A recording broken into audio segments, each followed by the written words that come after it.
نبی پاک صلی اللہ علیہ وسلم کی حدیث ہے مسلم میں تبرانی میں، حضور نے فرمایا آؤ میں تمہیں پچھلے زمانے کے ایک ایماندار نوخیز ولی اللہ کی بات سناؤں۔ پچھلے زمانے حضور نے فرمایا پچھلے زمانے میں ایک بادشاہ جادو کے زور پہ حکومت کرتا تھا۔ جادوگر بوڑھا ہو گیا تو کہنے لگا بادشاہ کوئی نوجوان میرے پاس بھیج دے، اب میں بوڑھا ہو گیا ہوں میرا پتہ کوئی نہیں کب مر جاؤں۔ ایک نوجوان کی ڈیوٹی لگائی، بڑا زیرک سمجھدار، اپنے رعایا میں سے چن کے جو ذہین فطرت مزاج بچہ تھا وہ اس نے لگایا۔ اللہ کے محبوب علیہ الصلوۃ والسلام فرماتے ہیں بچہ جادو سیکھنے لگا، وقت گزرنے لگا۔ بچہ جب جادو سیکھنے جاتا تو رستے میں ایک راہب بھی تھا جو انجیل جانتا تھا، وہ اللہ اللہ سکھاتا، لوگوں کو حضرت عیسیٰ علیہ السلام کی تعلیمات سے آگاہ کرتا۔ اس نے دیکھا کہ یہاں بھی لوگ اکٹھے ہیں تو وہ بچہ اس راہب کے پاس بھی اٹھنے بیٹھنے لگا۔ اب جب اس کے ساتھ اس کی گفتگو بڑھنے لگی تو اس کو باتوں میں لذت آنے لگی۔ اس نے راہب نے پوچھا کہ تو کون ہے اور کس طرح سے آیا ہے، کیا تیرا معاملہ ہے؟ اس نے کہا جی میں جادو سیکھنے جاتا ہوں، آپ کی باتیں مجھے بڑی اچھی لگتی ہیں۔ اس نے کہا دین سیکھ، جادو سیکھنے والے کافر ہو جاتے ہیں، قرآن و دین سیکھنے والوں کو اللہ کامل ایمان عطا فرماتا ہے۔ فرمایا یہ سیکھ۔ بچہ بیٹھنے لگا، اس کے پاس آنے لگا، باتیں دل میں گھر کرنے لگی۔ ایک وقت آیا کہ مسلمان ہو گیا، اور مسلمان کیسے ہوا؟ بچہ کہتا ہے میں تجربہ کر کے ہوا۔ اب میں تھوڑا سا وقت جادوگر کے پاس بھی جاتا اور باقی سارا وقت وہاں بیٹھتا۔ میں ایک دن جا رہا تھا تو رستے میں اژدہا تھا، بہت بڑا سانپ تھا، رستہ روک کے کھڑا تھا۔ یہ حضور نے بیان کی حدیث۔ نبی پاک صلی اللہ علیہ وسلم فرماتے ہیں بچہ کہتا ہے کہ رستے کے اندر سانپ ہے، رستے بند ہے، لوگ چھتوں درختوں پہ چڑھے، ہراش ہے۔ کہتے چھوٹا سا روڑا میں نے اٹھایا تو میں نے کہا اللہ اگر جادوگر سچا ہے تو اسے مار دے۔ چھوٹا سا روڑا میں نے پھینکا، اژدہا کوئی نہ مرا۔ پھر چھوٹا روڑا اٹھایا، میں نے کہا اللہ اگر وہ عالم سچا ہے تو اسے مار دے۔ اب جب میں نے روڑا مارا تو اژدہا مر گیا۔ میرے اندر سے گواہی آئی نہیں دین کی باتیں سچی ہیں، نہیں قرآن کی باتیں اسلام سمجھانے کے لیے عرض کر رہا ہوں، اگرچہ اس دور میں انجیل تھی۔ اللہ رسول کی باتیں اچھی ہیں۔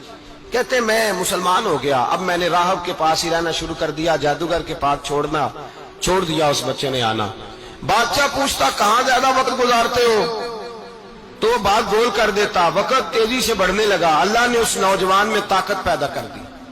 اب وہ اس کے اندر نا اللہ نے توانائی روحانیت پیدا کر دی، ابھی جوان ہے، 14-15 سال عمر ہے۔ اللہ نے اب جو بیمار بھی آتا وہ دعا کرتا تو اللہ صحت عطا کر دیتا، جو بھی آتا۔ بادشاہ کا ایک درباری تھا، بادشاہ کو پنکھا جلتا تھا، وہ اندھا ہو گیا، کوئی ایسی تکلیف آئی کہ نابینا ہو گیا، بڑے علاج کرائے شفا نہیں ہوئی۔ کسی نے اس بچے کا پتہ بتایا کانوں میں، اس کے پاس گیا تو بچہ کہنے لگا شفا تو ہو جائے گی پر کلمہ پڑھنا پڑے گا، مسلمان ہونا پڑے گا، جس پیغمبر کا میں غلام ہوں تجھے بھی بننا پڑے گا، دین پہ عمل کرنا پڑے گا، اللہ شفا دیتا ہے۔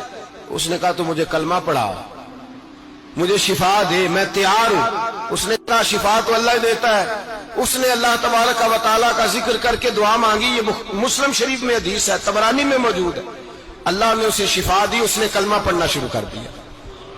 یہاں ایک نقطہ لکھا ہے ہمارے علماء نے، کہتے ہیں جب اللہ ولایت عطا کرتا ہے نا تو یہ سفید بالوں والے کا حصہ نہیں ہوتی۔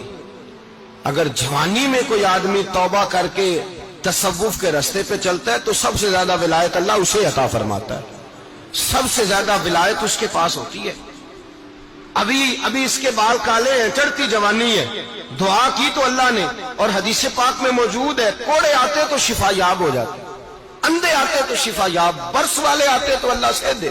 جوان ہے آدمی جس کی آنکھیں ٹھیک ہوئی تھی، بادشاہ نے پوچھا کہ کیسے شفا ملی تو کہنے لگا میرے رب نے شفا دی ہے۔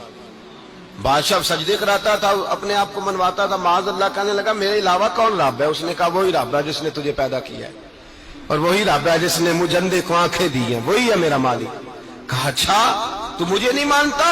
کہا نہیں میں اپنے رب کو مانتا ہوں۔ بادشاہ نے اسے سزا دی، ستایا، اس نے بچے کا پتہ بتایا، پھر بچے کو بلا کے ستایا تو اس راہب کا پتہ بتایا، راہب بھی قتل ہو گیا، نابینا بھی قتل ہو گیا۔